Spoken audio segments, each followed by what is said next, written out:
Relato Nacional es un podcast auspiciado gracias al aporte que muchos de ustedes realizaron a nuestro crowdfunding en la plataforma idea.me.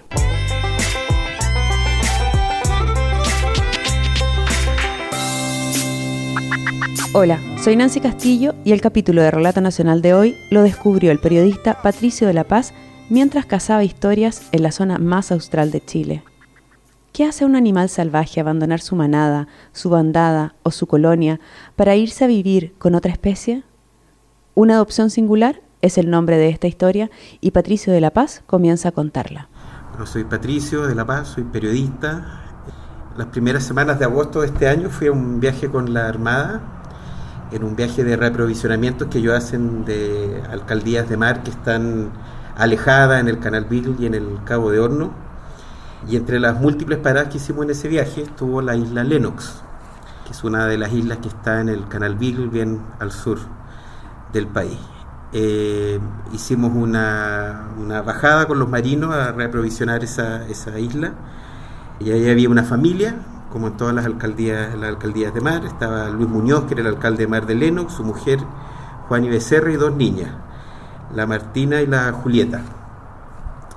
Conversando con ella cómo era la vida ahí, cómo era vivir en soledad y lejos de todo, solo concentrado en ellos mismos, saca un sobre con una foto y me dice que ahí hay una imagen de su mascota. Y cuando yo abro el sobre y saco la foto, yo me esperaba encontrar un perro, un gato, que era lo que había visto en otras alcaldías de mar, pero no, en la foto había un pingüino rey, fotografiado en las afueras de la casa y que en los pies tenía un peluche. Y entonces Juani me empieza a contar una historia y conversamos largamente sobre esta mascota exótica que tenía la familia que está en Lennox, y me cuenta que era un pingüino que estaba ahí, que llevaba un par de años y que ellos lo habían adoptado y que era integrante más de la casa, así como las dos niñas y un labrador negro que ellos tienen ahí. Bueno, conversamos largamente, yo la grabé, la entrevista de Juani, porque era muy buena la historia del pingüino. Ella me contó detalles de cómo era, cómo perseguía a las niñas, etcétera, cómo era la rutina diaria con el pingüino. Y nada, nos despedimos, yo feliz con la entrevista en mi grabadora, con todos los detalles, contada en primera persona por una de las protagonistas. El problema es que días después, en alguna de las bajadas a otras de las alcaldías de mar de la Armada en la zona esta extrema, de vuelta de esa alcaldía, sobre el Zodiac se levantó viento de manera inesperada, como siempre en el sur, un viento tremendo que subía y bajaba el Zodiac, y las olas reventaban dentro del bote. Entre otras muchas consecuencias que eso tuvo, a mí se me mojó completamente la mochila. Y dentro de la mochila iba la grabadora, y dentro de la grabadora iba la súper buena entrevista que me había dado Juani Becerra sobre el pingüino. No es fácil comunicarse con la isla Lennox. Es una zona inhóspita y ventosa, al final del continente americano. Pero no podemos perder una historia tan singular, así que decidimos llamar por teléfono.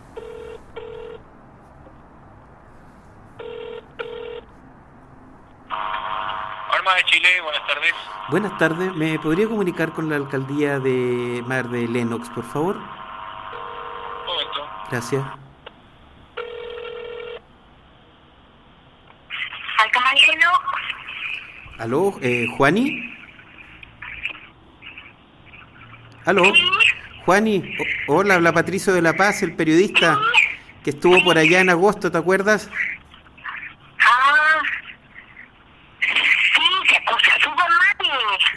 ¿Ah? Un temporal de viento puede entorpecer las comunicaciones por días, y eso pasa en este primer intento de llamada, pues luego de que Juani no nos escucha, el llamado se corta. ¿No escucho bien? ¿Aló? Pasarían varios días hasta poder volver a conectar con Isla Lennox. Armada de Chile, buenas tardes. Buenas tardes, ¿me comunica con la alcaldía de Mar de Lennox, por favor?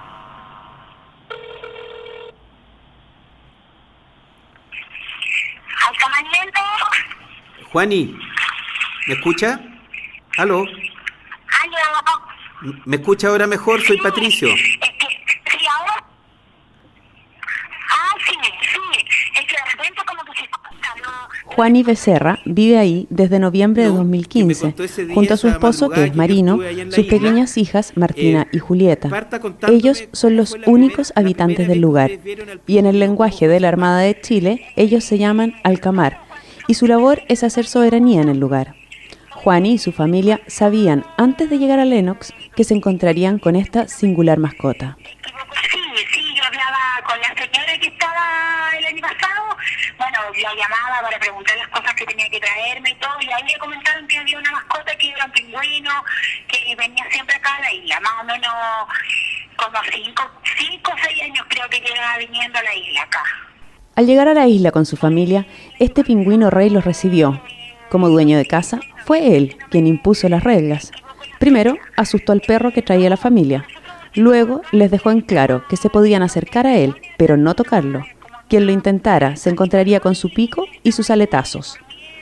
Con el paso de las semanas, la familia de Juani aprendió otras cosas, como las costumbres alimenticias del pingüino. Nos dimos cuenta que él dura como 2 semanas, más o menos, 2 semanas, 3 semanas dura acá, y después, bueno, nos dimos cuenta un día que desapareció porque no estaba, y ahí nos dimos cuenta que se había ido al mar, y después volvió como a las 2 semanas, y volvió gordo, así gordo, igual que embarazado, así con el supercito blanco, grande, súper grande, así que nos dimos cuenta que había ido a comer, porque no se fue así, se fue súper flaquito, y después dura como 2 semanas de nuevo acá, y después se va, eso, pero más que eso, porque... Juani cuenta que ellos no sabían si el pingüino tenía nombre, y a sugerencia de las hijas le nombraron Papi.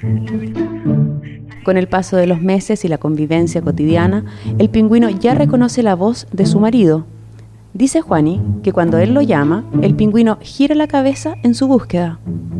Una vez, en uno de esos llamados, el pingüino siguió a su marido, y cuando él subió los escalones de la entrada de la casa, Papi lo quiso intentar también. Quiso ser parte de la familia. ¿El pingüino trata de entrar a la casa? Pero sus patas cortas se lo impidieron. A las niñas las observa mientras ellas juegan en las afueras de la casa. Deja que se le aproximen, pero no que lo toquen. Y una noche, en que las niñas dejaron sus juguetes fuera de la casa, el pingüino, silencioso, recorrió todos los juguetes, los revisó, los exploró, hasta encontrar uno que le llamó la atención. Un peluche de tigre. Era Tiger, de Winnie the Pooh. Tal vez se reconoció en él, en el color naranjo de su cuerpo. Con sus patas se lo aproximó, se lo llevó a la caseta detrás de la casa donde él vive y como si fuera su cría, lo acogió en la bolsa de anidamiento de su cuerpo, ese lugar donde los pingüinos rey acomodan a sus crías. Ahí lo cuidó. Cuando a la mañana siguiente las niñas se dieron cuenta que les faltaba Tiger y que el pingüino se lo había llevado, quisieron recuperarlo, pero este no se los devolvió. Lo defendió como un padre al que le quieren arrebatar su cría cada vez que intentaron quitárselo. En este punto de la historia nos preguntamos, ¿qué llevó a un pingüino rey, acostumbrado a vivir en colonias entre decenas de otros pingüinos, a decidir dejar a sus pares y vivir entre humanos? Se lo preguntamos a Juani, pero ella no lo sabía. Buscamos entonces a una familia que hubiese estado antes en Lenox. Encontramos a Catherine Quiñones, quien vivió con su familia entre diciembre de 2013 y diciembre de 2014 en la isla. La llamamos a Punta Arenas y Katy nos cuenta del vínculo que formaron sus hijos de 4, 5 y 12 años con el pingüino. Primera sorpresa, eso sí, el pingüino tenía nombre, Nacho. ¿Y hay alguna rutina que ustedes como familia compartían con el pingüino, así como si el pingüino estuviera, digamos, en calidad de mascota de ustedes? ¿Compartían alguna rutina especial? ¿Hacían algo que incluía al pingüino? Mira, siempre pasaba que cuando nosotros el tiempo nos acompañaba y teníamos oportunidad de hacer asado, el pingüino como que siempre andaba cerca de nosotros. Y lo otro era el diario vivir, que siempre que los chicos salían a jugar, siempre él andaba como cerca de los chicos, pero nunca dejaba que lo tocasen, sí, pero siempre andaba como cerca y siempre como que él rondaba la casa, siempre su caminar era rondando la casa. Que él como que buscaba afecto, pero cuando él quería. O sea, nosotros podíamos estar ahí y de repente mirábamos para acá y hoy está cerquita de nosotros, pero era cuando él lo estimaba conveniente. Da la impresión de que es un pingüino que buscaba compañía, ¿no? como le digo, él siempre, los chicos se iban a jugar donde estaba él y él podría, no sé, haberse corrido, irse por a otro lado, y no, él siempre permanecía ahí mientras los chicos jugaban. De alguna manera uno podría pensar que el pingüino se sentía parte de esa colonia de humanos. Le preguntamos entonces a Catherine si sabía por qué este pingüino rey se había aislado de las colonias de pingüinos que hay en la zona y había llegado a vivir en la isla. Su respuesta fue tan sorprendente como triste. De que ese pingüino llegó ahí a la isla con su pareja. Y detrás de la casa hay una caseta azul, donde siempre permanecían ambos pingüinos. Y obvio se caminaban por la isla, se trasladaban de un lugar a otro, salían a buscar alimentos, después volvían, pero siempre volvían allá a esa caseta. Estaba detrás de la casa. Y resulta que no tengo noción en qué año fue que murió la pingüina justamente en esa caseta que está detrás de la casa. Y de ahí el pingüino nunca más se movió de la isla, o sea, se mueve única y exclusivamente para alimentarse y después vuelve, y él siempre está ahí en la caseta, duerme ahí, está siempre parado frente a la caseta donde murió la pingüina.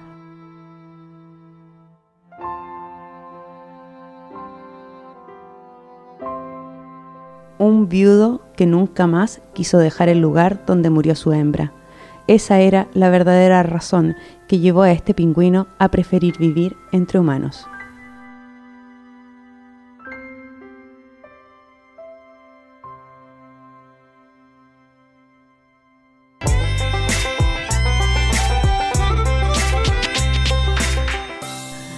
El capítulo de Relato Nacional de hoy, titulado Una adopción singular, fue realizado por el periodista Patricio de la Paz. La dirección y el guión en manos de Nancy Castillo. La producción del episodio la hizo Josefina Aguirre. La edición de audio la realizó Marcelo Cotton. Por las canciones Investigation, Sad Trio, Sneaky Adventures y Gone Beyond, agradecemos a Kevin MacLeod. Y a todos ustedes por escucharnos y o haber aportado a nuestro crowdfunding en Ideame. Si quieren escuchar otro capítulo de Relato Nacional, ingresen a www.relatonacional.com.